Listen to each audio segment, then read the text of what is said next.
Hello, everybody. Welcome to the Desert Underground podcast. My name is Desert Danish. I am here with Mr. Brian Holm. Hey, everybody. Good to be back. And our guest today is Mr. Davey Jones. Yay, it's me. So, Dr. Jones. Dr. Jones. Davey is in a band with myself, which we have yet to play our first show. He's in a band called Kill 'Em With Kerosene. I don't know if you're part of that other band thing, too. Yeah, the Doomsayers Union. I've done some contributing yet. I haven't made it onto any of the actual recordings because I have 600 things going on at any given moment. But I've done some of the scratch tracks and done some of the inputs. I feel like we should back it up there. I think you the way you said that when you came in here, and I mean, not to criticize you, the host and all, I don't want to get kicked out of off the podcast. All right. You said Davey's in a band I'm in. It's called Kill 'Em With Kerosene. No. So maybe you should throw the name of your guys' band out there so the listeners aren't going. Backing up. All right, so Davey and I are in a band called Zero Given. Zero what? Zero fucks given. Oh, what? No, the fucks are implied. Yeah. It's a zero given. So the fucks are implied. Just call it implied fucks. We would. However, that got little kids and all ages venue.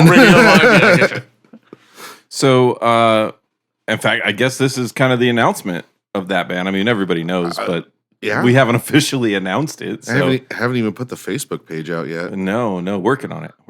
Which is crazy because we did the pictures months ago. We've had a logo forever. It's just Ian lost 300 pounds since those photos. True story. Well, his sock line did. Yeah. We did those photos forever ago. I don't think Eric has a beard. No. I think that was he. He has a beard now. I don't think. Are we like sad that we dropped the bomb on this? Or not at all. Okay. Not at all. No. So all right. So we have Zero Given, Kill 'Em With Kerosene. Yep. You play bass. Yep. And Doomsayers. But David, you're a guitar player in the primary band or in the Zero Given. Yes. Man, I'm dropping all the balls tonight. Yes. Handle the balls better. I'm dropping handle all the balls that I can. I play lead in Zero Given, which is kind of the continuation of Rocketown Riot, and that all started because actually when we started Rocketown Riot, I was the drummer for exactly 2 practices, and then I said I don't want to be a drummer anymore. Okay. I'm going to play guitar. I'm going to learn how to do lead guitar because I'd never played a guitar solo in my life. And I was like, well, this is the chance. He's like, it'd pretty be fun simple songs. Learning piano on the guitar. Well, yeah. I totally relate to it. I did the same thing in a blues band called the Single Malt Prophets. And same thing. I did it because I'd never played lead. I was always the rhythm guy. And I'm like, well, I'm going to be in a band where I'm the only guitar player, so I have to learn how to play leads. That's what happened to me when I mean, not to the extent that you did, but I was writing an album like 10 years ago with my friend, and I was playing all the instruments, and he's like, I said, I don't know how to play lead guitar. And he goes, well, you better fucking learn. Because I don't know how to play anything. I just sing. So I feel like we just jumped way. We do that. We do that. So Dave, guitar player. Yes. Bass player. Yep. Also play drums. So you're just kind of a general all-around musician. I'm even actually singing a little bit now, which is where I've never... I have no desire to ever be a lead singer because honestly, I hate the way my voice sounds. He sounds like Sebastian Bach. And oh shit! And that, my friend, is sexy. But he doesn't know it, which means she's hot. He's like the chick who doesn't know she's hot. Right. So basically, go on. Well, it was, and it's kind of funny, and I might be putting Dane on the spot a little bit, but it's actually kind of a funny story. Because I always did like a little bit of backup vocals, like in Rocketown Riot. I mean, Dane was the backup singer guy. That's who we all look to, which is cool because then I can jump around more and forget to change channels on my amp when I need to. But not that we ever had that happen or anything. But now with Zero Given, with Dane singing lead on it, and again, I was kind of doing the backup things, but then we started kind of pushing beyond the songs that we were doing in Rocketown Riot and kind of forcing ourselves out of our comfort zone with some of them. And there was one that Dane was like, I don't really want to do this song. And we listened to it over and over again. It was one that me and Eric loved. It was a Yanni cover. Nobody wants to cover Yanni, but They wanted it, so Yeah. So are you singing lead on this, or you? No, you're no. Singing, but you have a. That was the thing is- part. thanks for blithely just going over that. Well, I told you my Yanni story before, man, and it's quietly uncomfortable. So Fair enough. yeah. I don't remember it though. Okay, good. It's actually a song from a band called Off With Their Heads. Okay. It's called Clear the Air. Why don't you sing us a little bit of it, Dave? I wish I could. I mean, it's. I wanted to sing it like Billy Bragg. You know who that is? So I wanted to tell you, I wanted to share. And he still kind of does. I still try, but they tell me to stop.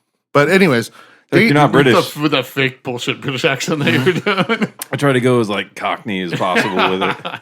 Dane realized that he had lost the battle in the argument. And we were going to be doing the song whether or not he liked it. Okay, good. We threw an Alkaline Trio song in there for him. Yeah, we smoothed it over. I listened to you guys practice. It was good. They definitely they conceded on some of my shit, so I was like, fuck it. Okay, so Yeah, let's. I guess I'm singing emo now. Before we Yeah. dive too far into that, a musician in a couple local bands. Yep. Proprietor of a local music store. Yes. You are the guy as far as gear and venues and shows right now, which is fucking fantastic. I think you're the only dude in town that fixes guitars. I think so. The only one that I know of. Well, I take that back. I do know of a Commercially? couple people that do it out of their garage, basically. You just drive up with that truck with the vice grip on the back. But the guy, They're like, I got you, the brother. guy that used to have the record or the music store. Yeah, the pause music. The guy He that was still doing does his, he does, and then Yeah. the kid that he had working with him, I Charlie, hear, yeah. does it too. And they're good guys, and shout out to them. Yeah, they're great people. But so yeah, also you're a proud father, good local guy, and you. I know you. The way I met you is we worked together, like on our day jobs. Yep. Which we won't say where because Nerds. can't really. But yeah, so it's great to finally get you out here, man. There's so much to talk about. I know you guys got a lot of stuff coming on, but especially after this year of chaos, and I know Yeah. there's probably a million stories about deciding to like build a new building, a whole new business in the middle of a pandemic. Well, actually, the funniest part of that was we had already decided to move before all of this happened. It was really weird.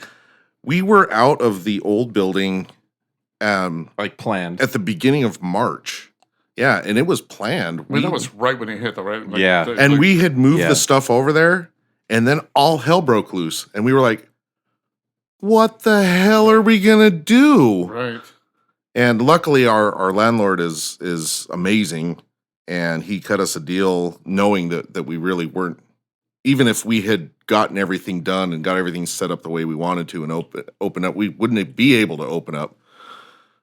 So our landlord really worked with us and made it possible, really saved it, because we were literally at the point where we thought we were going to have to put everything in storage until the world got back to normal. All right. And if there's one thing I know, is that records do really well in desert heat.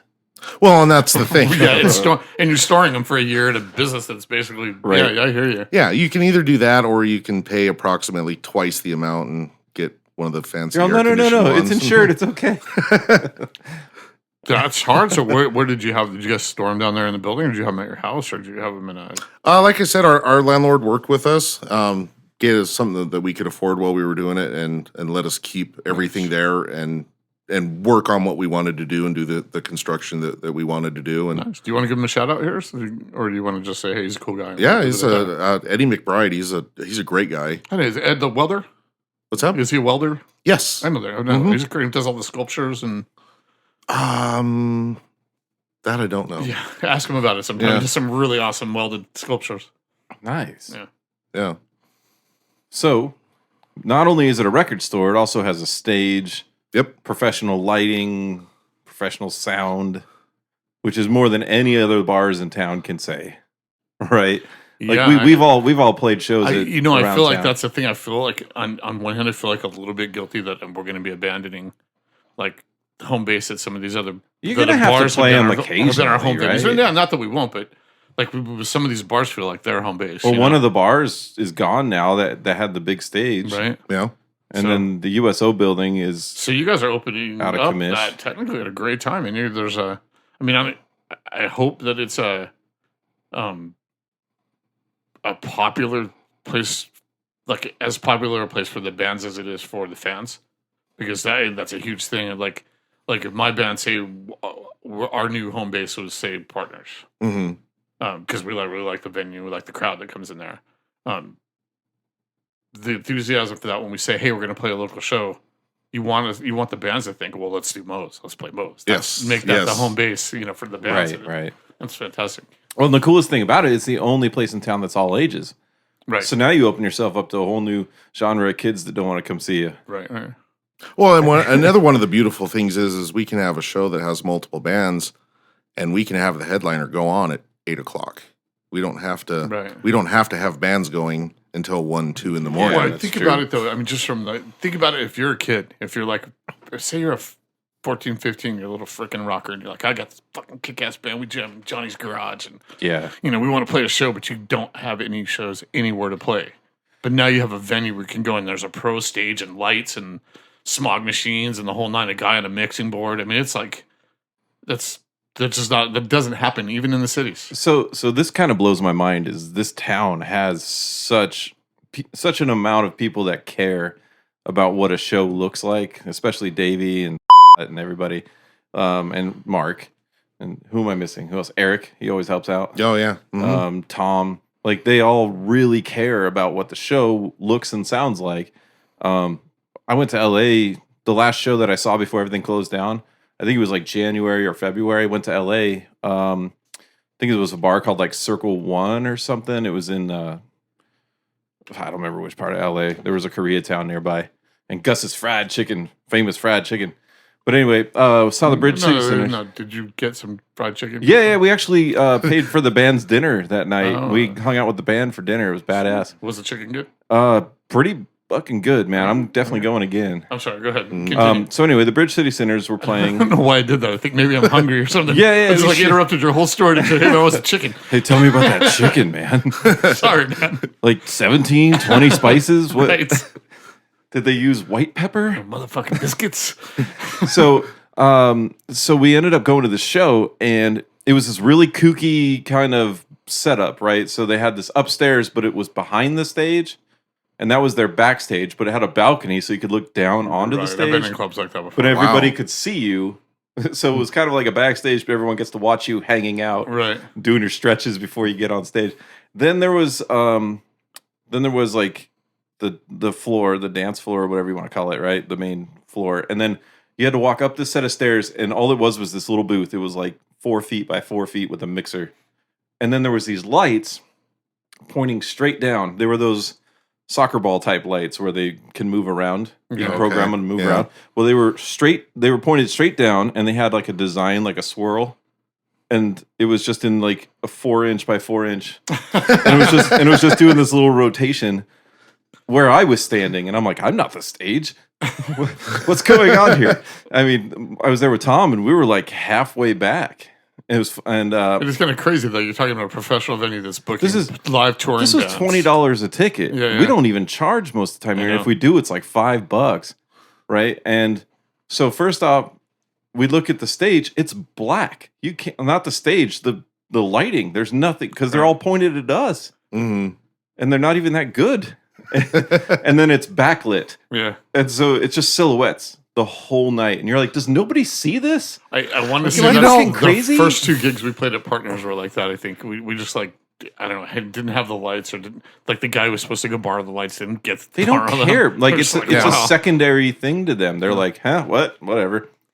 Well, the venue does. Play the music, dance, monkey, dance. The venue does not care because they're getting paid regardless. Right. Every time you bring that, all I can think of is the Britisher and having to move. We had to move the taco bar out of the way. They had a taco bar that night, and we had to like pick it up and move it. So we would have 5 total feet of space. Like, I got avocado on my Kemper. No, the shitty part is the wall right in front of your face. Yeah, but that is one of those clubs that's supposed to be like that. You know, nobody's really paying to get in or anything, and it's just you're just there for the bar, and oh look, a band's playing. Yeah, pretty much. But this was like pay the tickets. Nobody comes in without a stamp, and you get searched and all that stuff. And it was just like the most underwhelming thing ever. Right. Except it was cool that we got to eat dinner with the band before the show. No, but so think about how lucky you are, and we are here with the bands here, with the venues that we've got. And that's kind of what I'm bringing up is like, fuck, man, like for a town that has 27,000 or something people, like we really go all out. Can we stop saying 27,000 and just say 30,000? It makes me feel like we're so much sure. bigger. Like we're 26,439. I think it's 31 now. Okay, let's just round it off at 30, and I'll be okay. No. Yeah. Specifics, Bob. I don't know. I would try to. The only way I even get close to knowing is the sign when you're driving into town. But I know. I don't think I've left town in like it's so distracted now. in quite a while. The giant Starbucks cup they have on there now just distracts me every time. So I'm going to be as straightforward as I can. I haven't counted, so I don't know. I have you no should idea. get on that. Dude, put it on the list. You know what I'm saying? Well, your album's done. You got plenty of free time. Oh, you would think. But album 2 now. Oh, shit. Was I supposed to say anything? I'm sorry. Desert Danish 2, The Danishing. Oh, my management's going to be pissed. Oh, God. So, yeah, we have such a small town but such a big music community that really gives a shit. And it's like, all we want to do is reach out to these bands and be like, look, we can't pay you that same amount of money, but we can give you some money and a great fucking professional sound. That's where I was going before you rudely interrupted me with your 27,000 with your comments on whatever that was you talked about. He is grumpy today. Yeah, he didn't get a nap. He didn't get any bacon. That's why. That's the thing. We all had bacon, mac and cheese, except for Brian. No, what I was going to say is and it's back to the thing with the younger guys and the fact that Dave's got this venue that's all ages. I can't say how important that is for those kids. I know I played in a lot of bands when I was a teenager, and all we wanted was a good place to play. The best place you could play was maybe someone had a party and maybe you got lucky and their parents weren't there. I mean, you're 14, 15 years old. You got this very limited places to go. Maybe you could play the talent show at the high school or the roller rink had a battle of the bands or something, but that was it. You never got to play on a nice stage with lights and a sound guy and like the actual rock star experience, you know? And when we got these young kids out here that have good bands, and now they will have a place they can do it. They can invite all their friends and put out flyers and do like the whole nine, like it's a real show. And they could, it's enormous, dude. So that's just you guys doing that. It's just a great idea. It's huge, thank you. man. And It's I think huge it'll build. It builds. You get business from all those kids and their parents, and long term, you got generations of kids that will be coming through there building bands up. Hey, my brother played here. This is a great thing. Well, and honestly, that's what it's all about. I mean, I got started music late in life. It wasn't until I was about 17 or 18 is when I really started looking into playing music, and I probably didn't really start taking it real seriously until I was in my 30s. And part of that is that reason. Back in my day, the best chance you had was a house party. Right. That was the top of the game. And if you were really cool, I heard it was Dan's house party. Some of those were insane. Some of those, I don't know. I was never there. I just hear stories all the time. Dan's house parties, man. Yes. That was a big deal for almost. I heard he stabbed a guy. It's like, whoa. No, okay. So I never heard anything about a stabbing, but one of the funniest things that did happen on one of it was he was walking around one of the parties one time, just saying, "Hey, this is a great party, isn't it?" Getting people all excited on it. And he's like, "Yeah, I heard it's some guy's birthday or something. I wonder who it is." And if they said, "I don't know," he lost all emotion in his face. It's mine. Get the fuck out. So you guys, that's a great pack. But he could do that. There was probably 200 people at that party. There was 5 bands that played. And I can't even remember the name of it. Above the Ash was one. Better Version of Dead. I think Militia Deathridge played. Did you say Above the Ash? Or I was Out of the Ash. Above the Ash. I think my nephew was in that band. Who's your nephew? Renee. Oh, yeah. That's your nephew? It is. No kidding. Yeah. I've known Renee and Trey for years. Me too, ironically. I never knew that. Yeah. Small towns, man, I'll tell you. ironically. But anyway, so for those that don't know, Dan is just a friend of ours. Don't worry about it. yeah, my buddy Dan. Shout out to Armstrong. Dan if you're listening. Yeah, I love Dan. Dan was the best man at my wedding. I was the best man at his wedding. Huge supporter of the music scene, though. Yeah. And all right, now that I've gotten another drink, if you're wondering what all that noise was. Yeah, ironically, no clinking of scotch glasses during this podcast, which is a rarity. Usually we're in at least two sheets to the wind. Yeah, in the cups a little bit. This is an odd one. This is strange. Dave, what have you sorry. done? I'm sorry. you have to warn me. I got a whole pre-gaming thing I have to do now. If I just start drinking, then there's lots of bread. It's like it's literally like, okay, I have to have my Rockstar and my Tylenol. Oh, good God, man. Then I'm good to go. If I just start drinking, like 30 minutes later, I'll be like, okay, I got a headache. Well, that was like me this last weekend. I was like, oh man, what is it, like 8:30? Fuck, I'm gonna go to bed on a Saturday. Psychopaths. It's easy to do though. I mean, I think I was too, but we were constructing. That's honestly the scariest thing about this grand opening coming up is it's like it's a month away and I'm still hanging drywall. So Mo's Music, record store, music venue, and there's a hair salon in the back. Yep, Ashley's salon. We're putting Ashley's salon in there. It's going to be called Calypso's. Calypso's. Yeah, because it's a play off the whole. Because the area where I'm going to be working on the guitars, we were calling that Davey Jones's locker. And we went back and forth on a salon name for months. Couldn't figure it out. And then, well, Calypso was. Hey, Davey anything's Jones's better than love, Hair Rapist. Well, have you seen that place? There's a place in this town called Hair Rapist. Really? No. Yeah, true story. Really? It's right next to Golden Dragon, dude. Check it out. Really? Yeah, it's Hair Rapist. I'm going to say it one more time. Hair Rapist. You sure it wasn't like therapist? I think it's supposed to be Therapist. Or What? Therapist? What? That's not what the sign said when I saw it. Wow. That's one of those social media, like... Good. It's You're like, not just making like an Arrested Development joke. No, here. well, I mean... Remember his business card where it said The Rapist? Right. So, a new start. It was anus tart. Right. No, they made a new sign for it since I moved here 4 years ago, but it was like perfectly lined up for Hair Rapist. Wow. It's Hairapist, like therapist, but it sure don't look like that. It was just a bad choice, and when you noticed it, that's when you should probably change that. And you could never not notice it. And I feel really bad if that person's listening.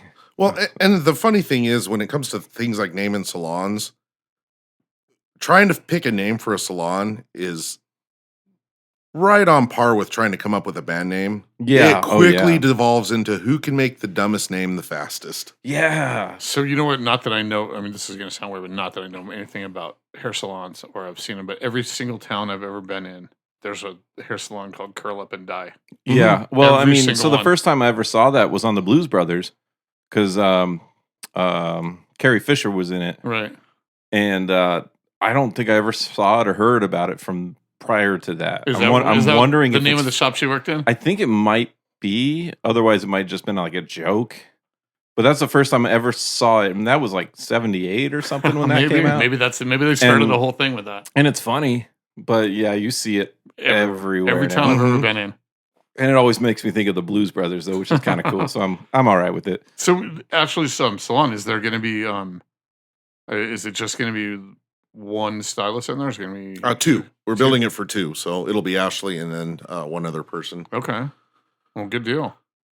That's a little strange, a hairstylist / music store, but I get it. It's a great It idea. is. Yeah, it's really, really odd. It's one of those things that just kind of made the most sense time-wise with our schedule. Well, yeah, and Sure Guy's dynamic. That's what yeah. she does. So have you discussed where the fried chicken franchise is going to go in there yet? Okay. No, not fried chicken. Dave's got me thinking of fried chicken. We had a legitimate talk about a coffee cart, though. Believe it or not. So I was just looking up. You were talking about band names, and that it's just as hard. So I have a list of 14 band names that we considered prior to Zero Given. And there's I'm gonna read it. Do we need we need a drum roll here? Insert drum roll. so in post. Yeah. some of them were just awful. So Chop Chop was one of them, apparently. What? I've never heard that one. The Shuttlecocks. It isn't that. Oh, that's like a Buzzcocks ripoff, right? Yeah. There's actually a band called the Shuttlecocks out there. Yeah, it sounds like a name. Yeah, we didn't double check any of this. Yeah. We were just throwing names. Yeah, out. we waited until round 2 before we started researching them. Check this out. There's Buzz Skill, and then the Buzz Kills, which I think is a band as well. Johnny Nobody, Missile Sticks. I don't know where that one. That sounds like an Eric thing. That was an Eric thing. Yeah, Clown Shoes, Clown Boot. I don't know who was on the Clown Binge that night. Mini Bar. You sure this wasn't just an Ambidane? Yeah, because list? because I see the first thing we wrote down that I don't want to say, and that was definitely for. And then the one that I wanted was Double Barrel Blitz. It just never rolled off my tongue. And then I mean, I don't like it either. Then there's Naked Cowboy, Devil Stuff. Devil Stuff was Eric and I kept yelling, yeah, like incessantly. Well, and the Naked Cowboy came from that one flyer you did that one time. Oh, that's right. Yeah, for Brian's other guitar player. That's why I think I didn't actually put that one to print, but it was this cowboy that was just, he had the guns, but nothing else. Oh, because they called him the Gunslinger. Because you said, we got a new gunslinger. And I was like, let me find the gayest gunslinger photo I can find. Yeah, good times. Good times. Support the LGBTQ community. Well, yeah, you got to. I mean, you can't judge somebody off of where they choose to put their stuff. You should see where I put mine. What? Huh? Go ahead, Brian. Tell a story. I don't know, Dane. You blacked out there for a second. Yeah, I'm sorry, man. Yeah, what happened? You guys just there's like a fucking. I was just sitting here watching the train go off the track over the bridge and down into the canyon, You're exploding like, and can't look the bottom. away. Oh, you should see our group text. Let me tell you. I can imagine. Well, it's better than Brian staring off at birds for a while, I guess. Yeah. We literally in Zero Given we have two group chats that go on. We have the official one with Ian on it. So Our drummer. we thought we would keeping him up to date and letting him know. Little did we know he didn't have the notifications on until yesterday? Yeah, because he's like 100, so he doesn't understand technology very well. And he all of a sudden got the last suntan, though, 3 man. months, the last 3 months of messages all at once. Yeah, But then we have a whole nother one for when he had his old phone and he was getting no notifications, and he was like, you guys are too much. Yeah. Because me, Eric, and Dane will literally talk random shit to each other all day long. So whatever's funny. You know what's funny about that is we have the same kind of thing. I don't know if you guys, you probably don't. I think maybe I'm the only one like this. My band, we have this problem of doing the same kind of thing where everybody will just kind of blab and meme each other to death and stuff. And I'm always like the little Nazi police guy. He's the Ian. I hate it because I do it in practice too. If no one's playing, if they're not practicing and everyone's just sitting around noodling, I'm like, fuck! It just drives me. I can't handle it. So I do the same thing in the group chats when everybody's chatting and they're just bullshitting, and I'm like, stop fucking bullshitting. Say something that means something. So they probably have a chat group without you. They might, because that's what we did. They might. And then where they just talk trash about me all the time. No. Like we don't talk trash about anybody. We just do all our one's actually literally called Zero Given Shit Post, and the other one's called Zero Given Official. So any official stuff we got to talk about that goes on there, so Ian can see it. Right, and that's the one with like 6 messages in it. And the other one, it's like here's the set list. Here's what you need. Right. Yeah. Ian, are you coming? Ian, where are you? Right. Yeah, essentially. No, Ian's cool as fuck, man. He's one of those like surfer dude guys from the 80s, straight up, like old school punk rocker. Yeah. So you guys should probably explain to the people. He's also in better shape than anybody else in the band. You guys should probably explain to the people that are listening who Ian is, because he's our drummer for Zero Given. Used to be in Jades Trick. Yep, still has the name on his drum. Coincidentally, I used to be in Jades Trick too. Ah, yes. Anyway, would you guys like to explain now who Jades Trick is to the audience? No, they're cool, but no. Jades Trick doesn't play anymore now. True story. Wow, this True story. Yeah, it took a dark turn, didn't it? Informative. Yeah, yeah. It was a cover band, adult contemporary cover band or something. It's hard to pin down a genre on them because Jades Trick has existed in one form or another for years and years. That's a testament of time, really. I mean, I hope my band goes on for years and years. I knew a guy when I first moved here in 1990. When I first moved here, I think it was 93. I was 10, by the way. Yeah, I knew a guy then who was in Jades Trick. He was their bass player way back then. Mm-hmm. So clearly, those guys have been doing this for a long time. That's so cool, man. But I think they were doing the they were taking it seriously back in the day. They were doing the Hollywood club scene, and like, hey, we're gonna be big. And then they realized they got this same. I think it's the same situation that we're all in, and all the other bands out here is we all live in a place where we have great jobs, and there's really not a situation where being in a successful band could make us quit them. It would take a lot. It would have to be a big tour or a big contract in order for any of us to quit or get to go on tour, or to a couple mil each. It'd have to be a lot. And I think that's the same deal with those guys. They just ended up devolving from we're going to try to be a rock stars to we're just going to do what we like and playing their music. Fuck yeah, dude. They like. And there's nothing wrong with that. Not at all. My son would say you're giving up your dreams, but... Right, but your son still has them. I know, right? Gotta have dreams to give them up, bro. But, dude, like, that... I saw them play... gosh, I don't remember if it was the cancer thing or if it was, some benefit. It might have been the earthquake benefit or something like that. Yeah, that's tough because I hate to say it, but I get those mixed up because... They're at the same venue. Yeah, they were at the same venue. A lot of the same bands were playing them. But anyway, I saw Kerosene was playing when Kevy was their bass player before you. Yeah. And I saw him play, and then Jades Trick played. Nino's band Dumpster Mummy played. Dumpster Mummy plays a lot of Rush and progressive rock type stuff. Yeah, those guys are sadly no longer right around.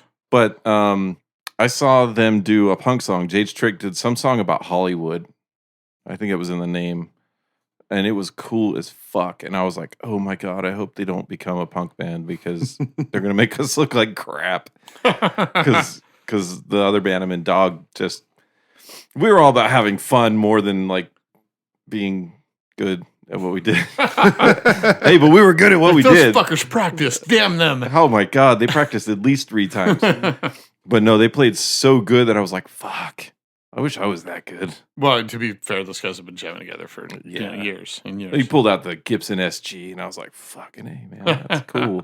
That is cool. That's actually one of those robot guitars that you hate so much. Really? Yeah. With the auto-tuner things? Mm-hmm. That makes me double hate that guitar because I hate... Craig had the exact same guitar with the auto-tuners, the SG, the red one. Yeah. Yeah, with the auto... I didn't like them either, especially in practice. It's weird. It's all... Yeah, that honestly... Yeah, and they would never be perfectly in tune. I've never been like a vintage instrument nut or a traditionalist along those lines. I actually thought the idea and the concept of the robot tuners was a great idea. They're so loud. And poor execution. They don't work as well as they should. If you notice, they don't use them anymore. Right. So that didn't work. It was innovative and the idea was right, but it just didn't quite work. Ibanez had a guitar where it had like it was like a size of an iPod insert into it. And then it was kind of like you could roll your finger around and make... Oh, the Chaos Pad one. Yeah, it was like a Chaos Pad on your guitar. So you could just completely mind fuck everybody when you're playing. So like Tool is the only band I can think of that might use it. Muse used them. Muse. The guy from Muse uses a guitar a lot like that. Perfect thing for Tommy Moorhead. Oh, yeah. Yeah.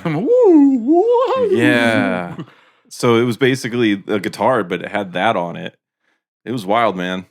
That was probably about 2007-ish. I saw that. Yeah. Nuts. And how many guitars do you have, Davey? Yeah, my wife might be listening. You know what? That's a good question, man. Every time I've ever come to your place, Dave, I look around and I'm like, there's a lot of cases. He's like, nope. All guns. No. There's guitars in all those cases? The last time I counted, I think it was 15. And that's not including the ones for sale at the shop. Yeah. Those are mine. Yeah, You got some wacky crackhead guitars down there. The crazy thing is because I got like 15 of my own, but I've got like 3 or 4 others that I'm working on for. I think we should get into Dave's private reserve one day and I know, have a look right? at all those things. See what's in those Pop cases. them open, Well, bro. see, that's let them breathe. What will you take for this one, Dave? That's the funny thing on it, because when it comes to guitars, I'm kind of the opposite of Brian. Like, all of my guitars put together probably cost less than your Scorpion. Probably. Yeah. Well, then there's that one. Oh yeah, except that one. Yeah. Yeah. That was amazing. Is that the one we're not talking unexpected. about because Ashley might be listening? Or? No, that's one. No, it's one we got from my father-in-law, who texted us one day, said he was gonna come by, and Is it Les Paul? no, it's a Martin HD 28V. Oh. Yeah. Oh. Ooh. So I got the movie theater mic. So the part on the last one where you were talking about having a guitar that you were kind of nervous to be around, that's one of those. And I would argue that those guitars are more fragile than your guitar. Oh, absolutely. Because a Les Paul is got some girth. Wait, that's not the right word. No, you can use girth. I'm okay with girth. I'm comfortable. But in the that. Martin is an acoustic, Yeah. and so they're much more fragile, a lot thinner. You know, it's You know, not a solid chunk of every wood. single time they say that, I think my brain just flashes to the Hateful Eight. I just watched that. Oh, scene. yeah. Oh Just yeah, or they smashed that vintage guitar. vintage Martin. Yeah. As a matter of fact. God damn. And I just watched that the other night. I was like, oh, Girl, don't do it. Maybe they won't do it this time. right. Yeah, they do it. But yeah, no, I told that I don't like. I'm literally uncomfortable having a guitar that I'm scared of, that I love. It's a weird feeling. And I've got to do something about it. I'm going to be neurotic over this for probably a year. We'll probably be talking about this on podcast a year from now still. where you still hadn't played it. Right. You're like, oh, it looks cool. And then one of our fans will come on and offer me something for it. And Oh, you don't want that. be a happy ending. Well, I don't Right know. here on the podcast, Dane. No, it's not that kind of podcast. This isn't the Howard Stern show. That'd be cool though. I mean, We'd have lots of money right? and naked chicks and You know one thing that fucking Howard Stern has never had? what? Matt Wadley on his show. That's true. We definitely had Matt Wadley That's on right. the show. He was supposed to be here today. Oh, did you? I missed that one. I'm gonna have to go check that one Matt out. used to be in my Matt was seat. the He original co-host. He was the original co-host. No kidding. Right. He actually funded this whole thing for a while. In fact, that's his mic stand you're using. So show some fucking respect there, Dave. No. Okay. Don't. No. I'm not. No. Matt Wadley is literally one of my favorite people in the world. He's everybody's favorite person in the world. He's I've actually- never heard someone say anything bad about him. He actually paid me a really great compliment at my birthday when Kill 'Em with Kerosene played. He was standing next to Ashley, and I guess he was really impressed with my playing, and he told Ashley that I was one of his favorite bass players. Fantastic. And she turns to him and she says, "You know, he says the same exact thing about you." Damn, Geddy Lee and Les Claypool right there. I think everybody's on Matt's knob right now, so let's back off a little. We love you, Matt, but not that much. Okay. Go to our website, desertundergroundpodcast.com, and you can hear some episodes that Matt was on. Yeah, he's actually going to be our next guest. and if you Oh, really? and if you next look episode.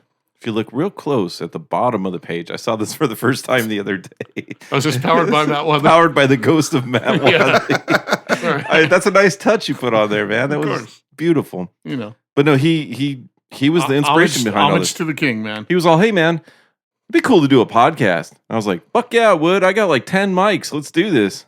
And he was like, "Oh shit, for real?"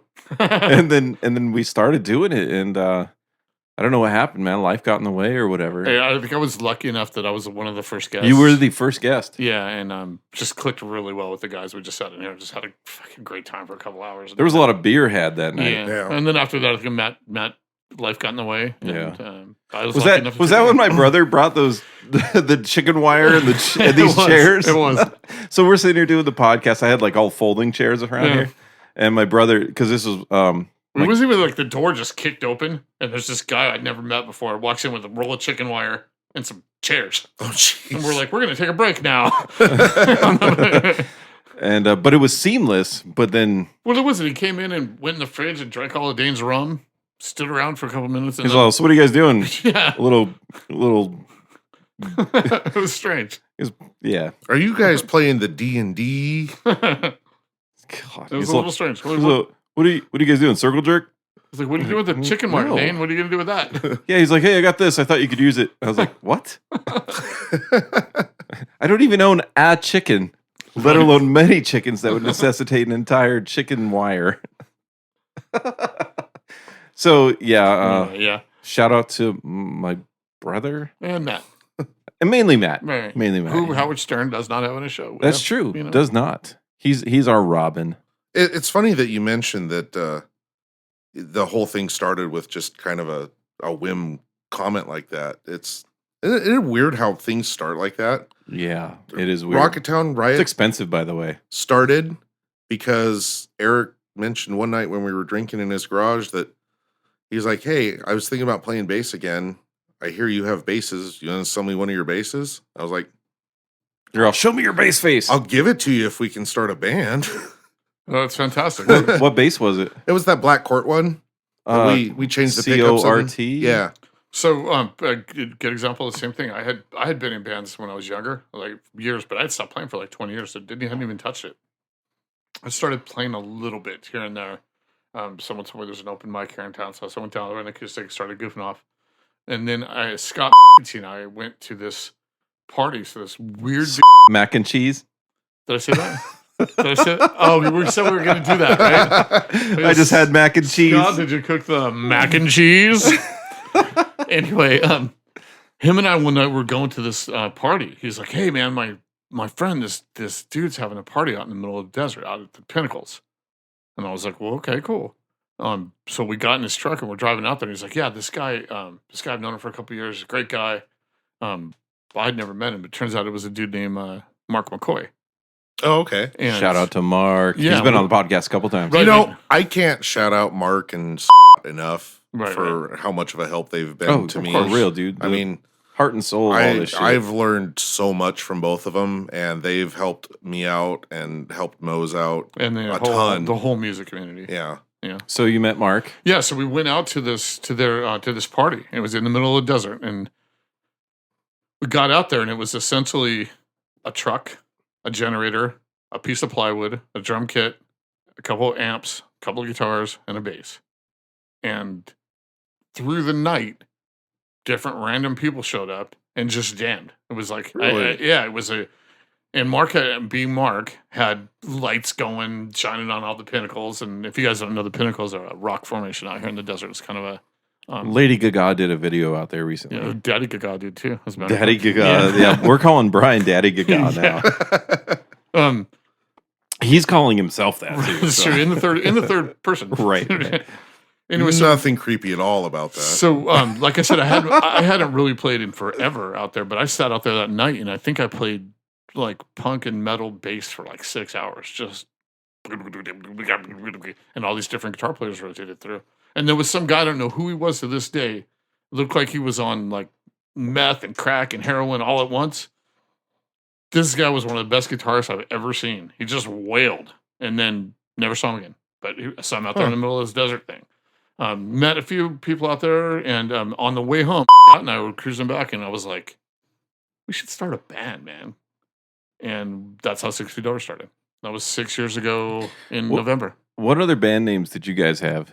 We had the same list. We had a whole bunch. I had a whole bunch that were, most of them were like kind of like Pearl Jam related stuff because that's what I was into. You know, the whole grunge thing. It was a Pearl Jelly. And we couldn't come up with anything really solid. I mean, it was the same feeling. We were like, oh, this sucks. And his wife, as a matter of fact, came up with 6 Feet Over. She's like, well, you guys are all tall. And you're not dead. And we're like, that's perfect. Or we are on the inside. Well, because we were at the time we were all actually over 6 feet. You know, before band member changes and we got short guys in. You know, but now we've got Rick, who's say 6 feet on stilts or on with like pads in his shoes. Why'd you keep the name? Yeah, well, because It's a brand. 4.5 feet over doesn't we really went to 6 feet average. But. Doesn't roll off because the tongue as you had well. created a brand at that Yeah, point. we do. We got a merch and we got an album and all that. And when we're like, how do we change the name now? Because we're just going to come up with something weird like Zero Giving. I don't know. Wendy did it. You know, and everyone calls them Duendes. Duendes. Exactly. No, I know. Those dudes are the best, man. Like, but the name change, I like Duendes. Four Seers is the new name, and it's still tough for me. Just because you know something is something for so long. Like if McDonald's changed to like Whack Arnold's, you'd be like, huh? I kind of feel a little bit like Rocket Town Riot. The same thing. Well, no offense to you guys, it was but tough because that's where I knew you guys as. It put me in a weird position because I was the last person into the band. And so to be like, I don't know what, it wasn't my decision really, is how I would put it. Yeah, when it came to the Rocketown Riot thing, you know, it wasn't bad. It wasn't like a big fight or anything. It was just, you know, Will went and did his thing, and it just kind of, it didn't feel right having the same band name without him in it. So I totally like he was the essence of that, and I understand that feel. Yeah, it's not that big of a thing. It's not just, I think for me, and it's a completely different genre. I think it's just that I love that name so much. I was like, what a kick-ass band name. It turned out to be really great. I'm not gonna lie, I hated it at first. Really, I did. Even I mean, the nickname for the town we live in is Rocket Town. So you want to hear some fucking crazy stuff? I bought Line 6 Pod HD 500X or whatever they're called, from somebody on Reverb. Shout out to Line 6, right? Future sponsor, right? I hope. God. Speaking of, I hear Mr. I'm never gonna not have a screaming tube amp and a half stack, and let's put a pin in. We can get back to that. Buddy. Put a pin in that. So I bought it from this girl, Jen. I don't know how to say her last name, Tanan or something like that. She's out in DC, and I started talking to her about the Line 6. What's DC? What is that? What's DC? Yeah. District of Columbia. our future 51st state. You said she was on DC. No, in. Oh, okay. No, that's why you confused me. In. Sorry, autocorrect. Okay. So fix it in post. So hold on. Just go ahead and delete me out of the entirety. let's do a couple takes real quick. In. On. Okay, great. Okay. I'll cut those in. We'll be fine. Good. We'll just punch it in. All right. So basically, Jen, we ended up becoming friends because I was asking her all these questions about it ahead of time, and she's in a band called Rocket City Riot, which I didn't know at the time, and I wasn't even in the band at the time when I got it. But then they're like, yeah. I was like, oh, there's a band in town called Rocket Town Riot. And she was like, oh, that sounds like a rip off of my band, Rocket City Riot. And I was like, don't come to California. Rocket Town, way cooler. Way cooler. And what's because our town is, and it's named that. Yeah, that's the nickname for this town that we live in is Rocket Town. What is her city? DC is Rocket City somehow? I don't fucking know. Tell her to shut up and just shut up. Shout out to Jen. Yeah. So anyway, let's come on the podcast, Jen. Yeah, right. Call in. She's actually like insane, man. Like she drums too, like punk drums, and she mixes and masters for people. Like she's just music all the time. I think her and her fiance are like constantly working as like hired guns for bands. Gotcha. It's pretty cool. So the reason I mentioned that is I use a great fucking band name. I just thought it was good. Yeah, it rolls off the tongue. The only time, I mean, I played with you guys, 3 or 4 times, gigged around town, and that's the band that we played with. And so I just like it, and I was comfortable with it. And, you know, I think I'm the only one I wear your guys' t-shirt all over town, you know? And it was a cool logo and a cool name. No, it was really tough cool to let that go, but it just doesn't feel like that band anymore. So that's the thing, zero given. I guess got to wait for you guys to get out there and play some shows and get the exposure so I can get that feeling. Well, after 10 years, you're going to be like, yeah, I know those guys. I remember when they used to be Rocket Town. What was it called? Rocket City? Yeah, I was going to say something bad, but luckily I stopped myself. Oh, yeah, they used to be called Dog. I remember God those damn guys it. way back when. Where's your knife, Davey? It's coming out. Back before they started practicing. I remember those guys. Davey will be the first person to pull a knife on someone on this podcast. So it's funny. It's not funny, but I'm in 2 punk rock cover bands, and it's a weird crossover because we're doing a show together on June 19th. And define irony that you play the same songs and There's like 3 or 4 that cross over, and I'm like, is it 3 or 4? I know we cut a couple out. So American Jesus is a crossover, the Bad Religion Yeah. cover, and Don't Drag Me Down's a crossover. Oh yeah, but we do that way better. And we took Degenerated out. There you go. We took Degenerated out. That was one. That one you guys did better. So well, that one I'll give it to you. And then there was a couple others. I forget. We'd stopped doing them. Hey, so are you guys going to start doing the Egyptian song too? Fuck. Because I would hate to not like 2 bands over one song. That would suck. Kind of feel like we have to. Well, I feel like our closer for this next show is kind of like Dog's Egyptian. Is it really? It is, but it's way better. Okay. It's about 13 and a half minutes shorter though. Okay. That's true, and less synth. Meow, meow, meow, meow. Shout out to Mark. So we're having a show on the 19th of June, which is Juneteenth day, right? I'm actually a little bit sad about that. I really wanted to play that. I mean, it was like, so when the pandemic hit, all of us here actually, we played what we've been calling the last rock show. We were the last gig that happened before everything shut. Everything. It was March like 10th or something. 17th, I think. 17th. Yeah, it was St. Patrick's Day. I think we actually, so it was like the 21st. And we almost didn't play it. So we, we actually pushed past what they were considering the hard shutdown. Because LA had some cases, but there was none in town yet. Yeah. Right. And so we were like, and then there's this big show coming up here on the 19th that you're about to talk about, and my band is not able to make it, and I really fucking, it's frustrating. I really wanted to play this one. I wanted to be the first show back. You know, I was sad. I really was, because you guys were one of the first bands that I asked. Because I mean, I'm wearing a 6 feet over hat right now. I mean, I'm like a creepy stalker fan, and I'm 6 feet over. I am 6 feet over. Yeah, so I really wanted to play that. I mean, it sucks. We can't. It's not going to happen. And he's Brian's guitar tech. Yeah.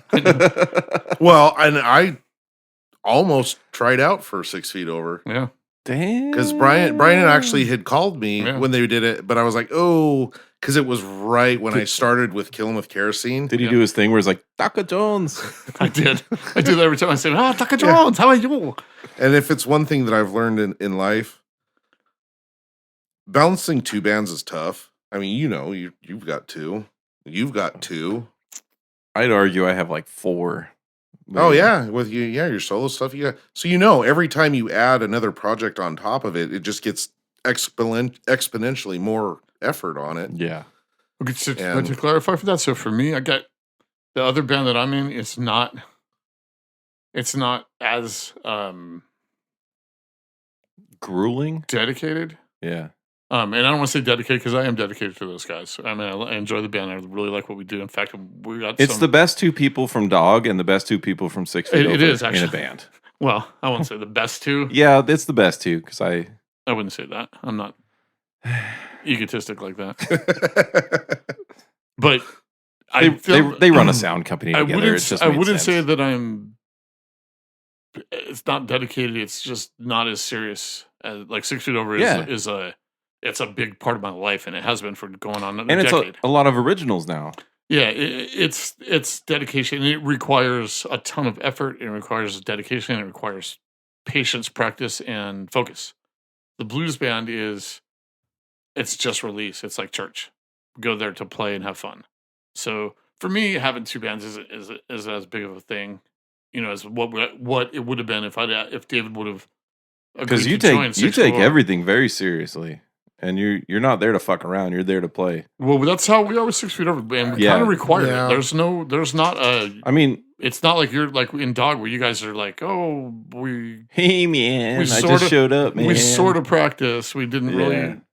That band is it's required. You have to be. Well, I'll put it this way: for Dog, if you miss one practice, that's 1 time per month you get to play, right? Because we play every 2 weeks, and it's like, well. It's the same set. We haven't added any new songs, and we haven't played in 2 years now. I think is the last time Dog played? Well, you guys are just coming out of the woods, so I mean. I guess we're dropping that bomb on everybody. Dog's going to be playing a show. Well, you dropped it earlier, man. So yeah, I would never do that. I don't want to feel like we just did it. So we're going to have. This will be my first time doing 2 punk sets in one night, and I am terrified. Straight up terrified of my voice going out. Well, I know the owner, so he's trying to work that out to so where you're not right next to each other. That's probably good because you don't want to play the like lead from one cover song and write it to the other copy of that same song. That would be awesome, though. Actually, that's one of the funniest things is even though the Dog and Zero Given do a couple of the same songs, we play them differently. Yeah. And oh yeah, it's real funny. Because I can't remember which band I'm in at which time. I can. But not well. Usually. But not well. Yeah, there's times I go for something and then I'm like, oh, the band didn't go there. Yeah. Crap. And then he finds a knife in his side and he straightens right out. Yeah, Davey pulls knives on people a lot at our practice. He does it because he cares. I try to have fun. I try to be a fun guy. Turns out I'm just really intense. Dude, I feel you 100%. I am that guy in our band too, where everyone's just kind of. But when I'm not, I'm fairly certain. I'm like, God, he's a fucking dick. But somebody has to keep it on track. And it's one of those necessary things you need to have because if you weren't that guy, we would not be where we're at. So it's one of those like tough love. I'm trying to get us better sort of things, and it really, really shows through later down the road. Well, in our case, I mean, this is the better part of a decade of our lives for some of us. So he's not even in my solo project, and he was that guy in my band. I kind of was. He was like, "Hey, where's the fucking album at?" And I'm like, "I'm so sorry. I'm so sorry." Like I felt like I had deadlines, and he was like, "Hey, where are you at with this? How many songs? What are you doing this week?" I still feel so bad about that. Someone had to do it too. Oh yeah, did you notice you weren't on it? Yeah, I did. I did. He was going to do lead for a song. And I asked a couple times, and then I figured, well, if he really wanted to be, he would have done it. I did. I had it all set up and everything. I'd listened to the song 100 times, and I just no hard feelings, man. So you know that Dane has injured himself, and he's probably going to be hobbling around for the next month or so. Yep. So he may not be jumping around on doing monitor doing the Dane stuff. Yeah. No, we'll wrap it. Yeah. We'll wrap it with some ice and then make him jump. Dance, monkey, dance! You can recover on your own time. That was the last show I ever played. We always give 110% in this band. If I can jump off the subwoofers, you can jump off the subwoofers. But I sacrificed my. We're gonna have like one of those. Don't jump off the subwoofers. We're gonna have one of those like Fall Guy pads on the bottom. It's better than what they had at that one dog show, where someone put a golden phallus on the subwoofer. Yeah, is there enough room there, even like for Dave if he jumps up on those subs? Yes, is he going to be hitting his head on the ceiling? Definitely. He was actually, believe it or not, the test when we were testing the heights. I was going off of his height. Because he's what, 6'5"? He's pretty tall. Yeah, Ken only, and I even actually had him come in one day and stand on him just to make sure. I will admit he's part of the reason why we mount the lights above the truss instead of below. Oh yeah. Well, and Dave doesn't. I mean, he gets bouncing sometimes. Yeah. We had a show up in I think it was in Paso Robles, and it was a hastily built stage. And we were doing a. I thought it was a stage on the back of a trailer. No, this was it was in a vineyard. Yeah, but I thought they had a truck trailer that they. This was an actual built stage. into a stage. Okay, right. And I've seen some photos. That's maybe a different one. I don't know. Anyway, Dave was. We were playing a Rage Against the Machine song, and the spirit hit him like Jesus, and he was bouncing all over the place, and the whole stage kind of started to buckle in, like it was like one more jump, and the whole stage was coming down. It was they had to brace it. It was a whole mess. But yeah, so he's kind of hectic. But you guys built that stage strong, man. I was there with putting in the braces. I jumped around, stomped around, yeah. Done everything I can on it. If I could get a vehicle in the door, I'd put it on there just to prove that. And I think it would hold it. We overbuilt it, but then again, at the same time, it's one thing to just have throw something up at your house and have fun and everything. I don't want anybody to get hurt. Right. I purposely overbuilt it. I spent a fortune on this stage, but I purposely overbuilt it because the last thing I want to do is somebody to get hurt. Things no one in town has ever said. Well, I remember when we were building it. Those one of those many Saturdays you guys were there. I was there a couple. I remember we were building it. I was like, man, what are you gonna do if you ever have to move this? And you were like, Yeah, it lives there now. It's not going anywhere ever. No, it's yeah. Oh man, that's gonna suck for whoever's doing that. Right. Well, and it's so funny too because when I was doing the research on it, when I was going to put it in, I was looking at modular stages. You know, the kind where you get them in sections and you bolt them together, and the cost is just so much on it. And I was like, well, I can save some money and build it myself. And then I did more research, and every forum that I looked at and every article I read, they were like, just suck it up and buy it because you're not going to save any money. Yeah. Damn it, they were right. Didn't really save any money on it. And modular, you couldn't move it. Yeah. And part of the problem was we started it, lumber was one price. Oh no, that's right. And by the time we got to the end, lumber was about twice that price. But look at it now; it's like 8 times that price now. So kind of at least got through that sooner. Yeah, but I mean, upside is it's in, it's done, it's fucking bulletproof. It's not. I mean, you can have whatever kind of show you want in there. Yep. You could have a Riverdance show in there, and it's no problem. Well, and that's one of the things that we're hoping to do. You know, we want to have as many shows as we possibly can, but at the same time, you know, we want to continue having our open jams as well, but we also want to have other things like the high school kids. Their auditorium still isn't fixed, right? You know, we had one of their readers' theaters at the old Moe's, and it was cramped as hell, but we packed that place out. And we want to open it up to them too. There's a couple of dance troupes in town that I actually have a theater group that my kid's involved in that I was going to point your way. They put on plays, and we get it in there nice, and people want that certain type of experience. I mean, hell, we'd even be open to having weddings there. You know? Oh, we could somebody wants to comedy jam in there too. Actually, you could. Yeah. Do you guys slam poetry night? Do you guys anticipate taking the open mic away from the USO thing, or just we do like a competing? We actually work. I don't. You shouldn't even say competing, but just another. That's a tough one. We don't want to. We don't want to. I mean, it's the USO, the open mic. I mean, that's a thing. That's kind of a tradition. Yeah, I think half the bands in this town met through that. Yeah, they really did, and they really go all out for us too, which is cool. And that's why we purposely try to not set ours on the same night. We don't want to be in. We want to compliment them, not compete with them. I think that's the word. I just said competitive, and I don't really mean that. Compliment is a good word for it. Yeah. And then the guys, some guys were doing an open mic over at the Starbucks, and they started up, and that was a great idea. I think it was most of the high school kids that were afraid to go play. Right. You know, and they put it on the same night, same time. Mm-hmm. I think they were doing it every week, but every other week. I heard there was a saxophone guy going down there. Yep. I'm not sure. I just know that they did it, and it kind of rubbed a lot of folks the wrong way, because we're like, no, man, the stage is sitting here. It's free for you. Just come down. All you have to do is come in and play, and there, you know. Well, you've been on the stage at the historic USO building. That is a scary stage. It really is. It really is. That is the scariest stage I think I've ever been on. Not because it's rickety. It's solid as hell. But it's just so tall, and there's such bright lights at you. Yeah, when the lights are in your face. And you can't see the audience. And you can't see, and all you see is blackness out there. You're like, I just want to sing Blackbird. Really? So one of the when I was in Jades Trick, we played a show at the USO. It was for a birthday party, and that was the very first show where I ever used in-ear monitors.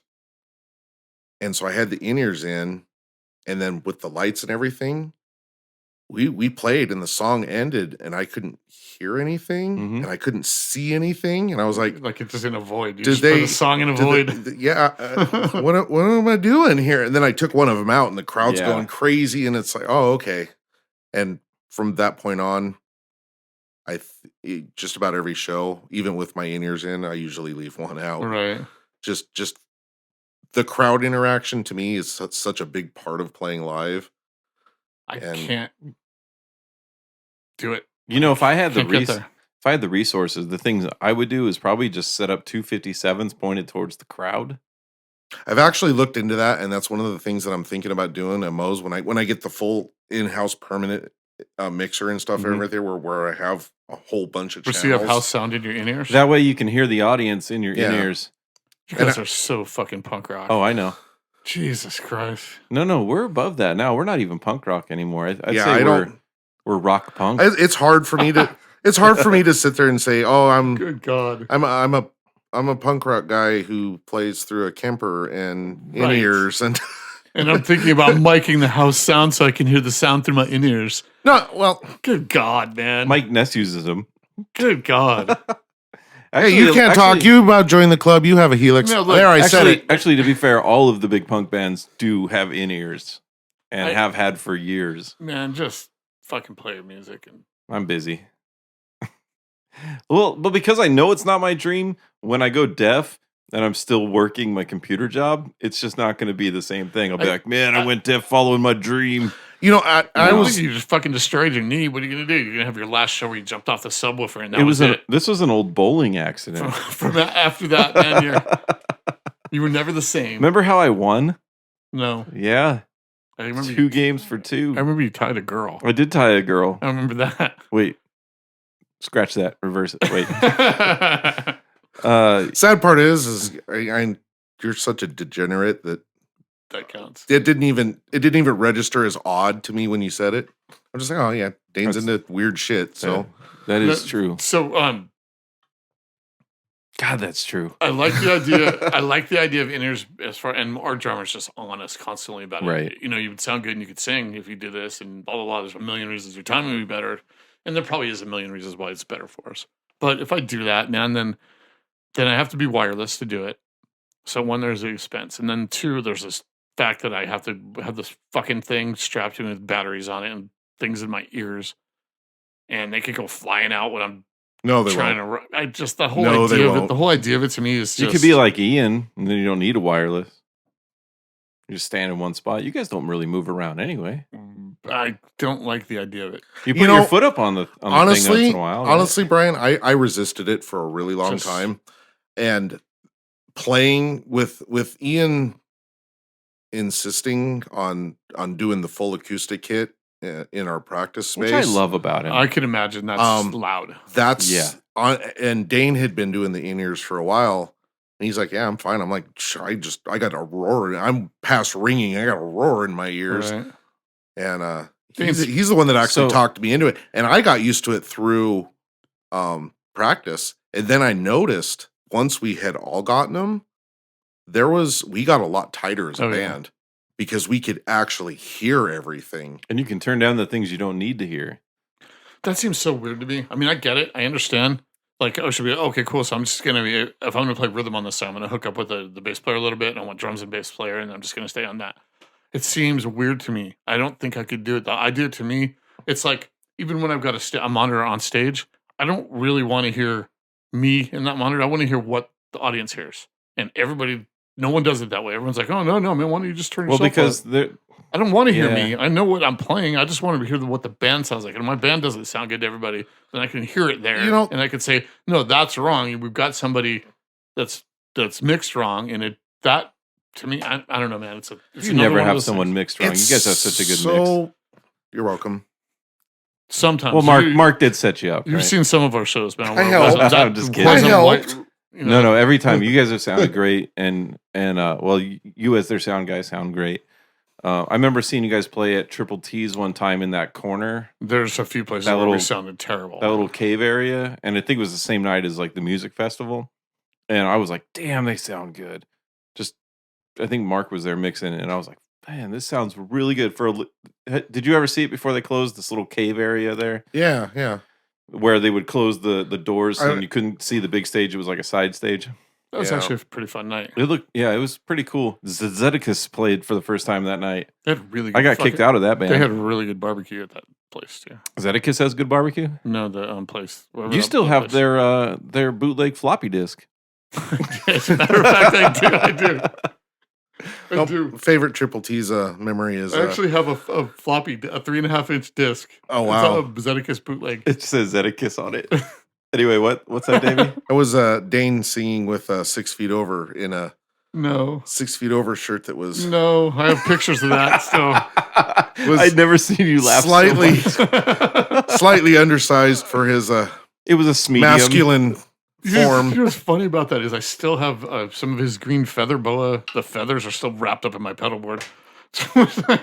That's the other thing that I have. The when you stopped in the middle of between songs and you're like, is anybody else's feather boas getting in the way of their guitar? It kept falling onto the string, and I had to play through it to play.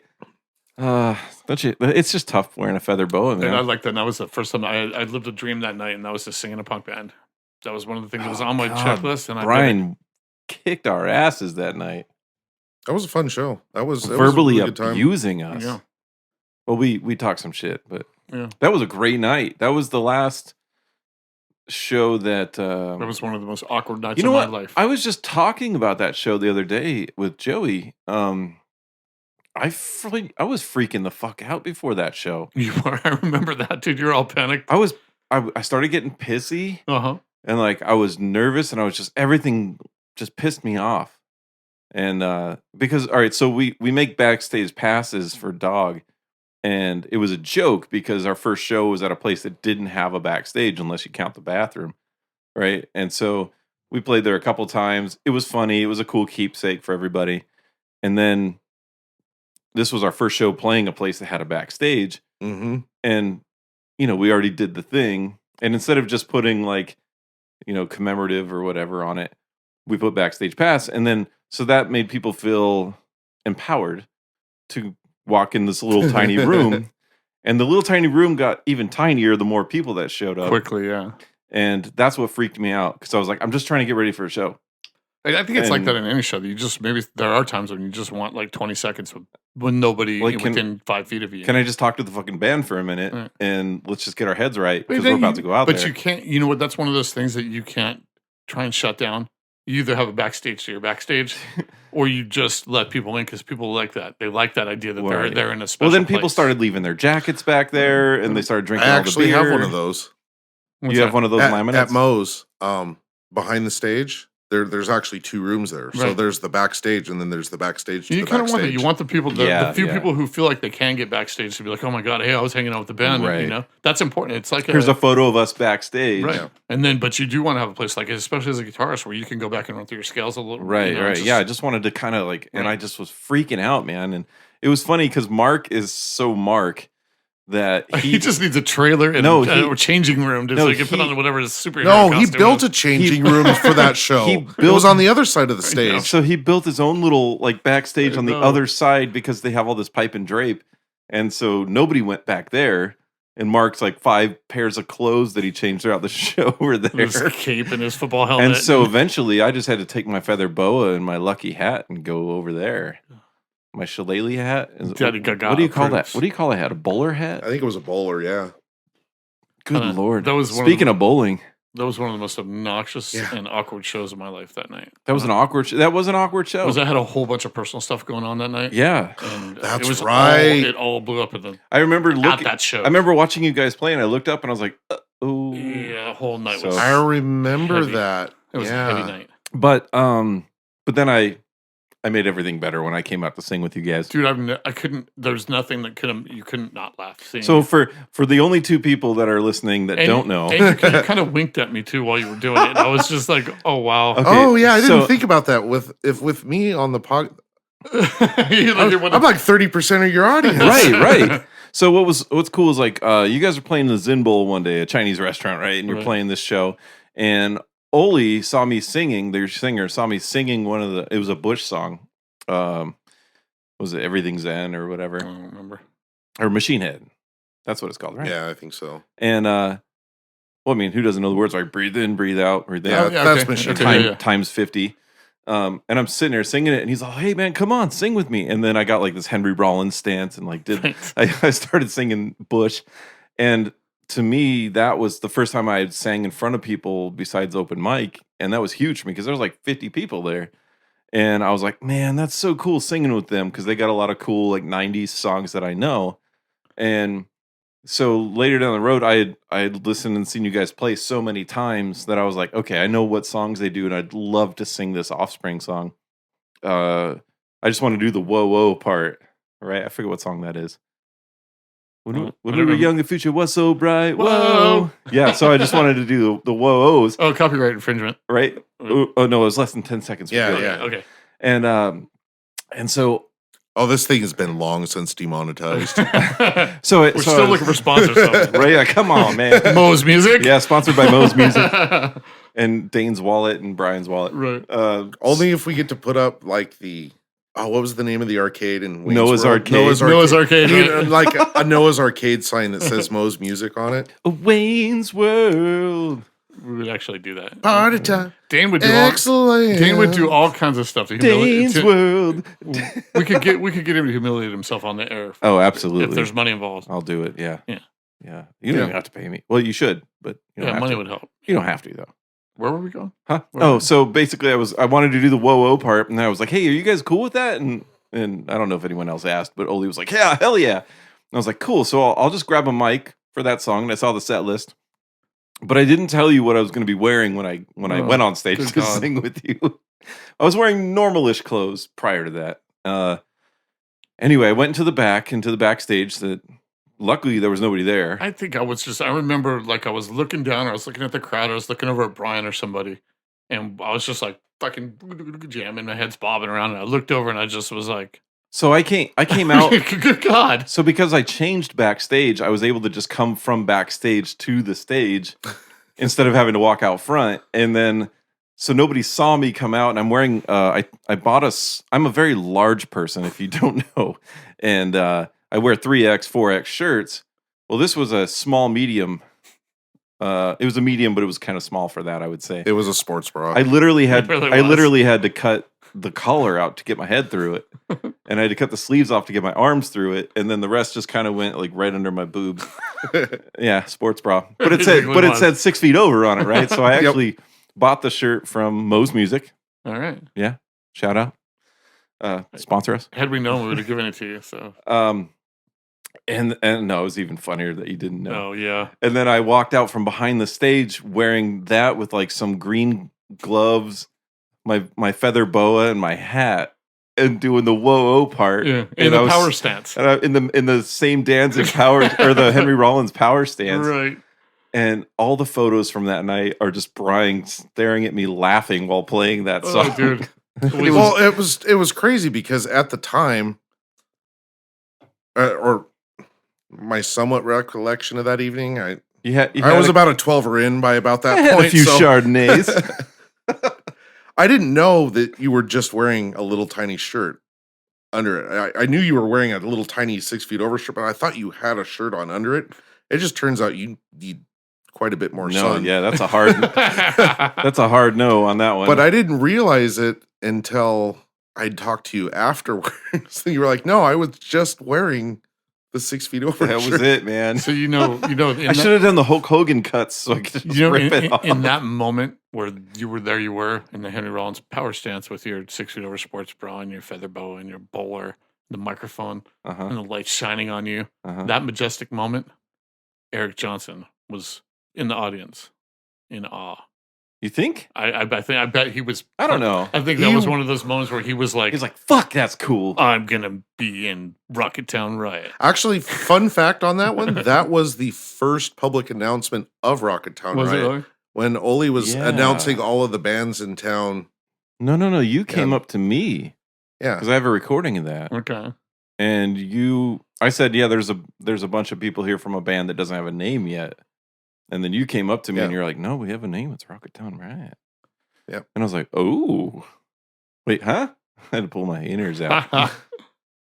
But yeah, that was the first announcement of that. We had just literally set There's a very small, incestuous music community out here. But that's true. Yeah. Really, really, really quality. It's a small pool of musicians. That's quality people. You know? Yeah.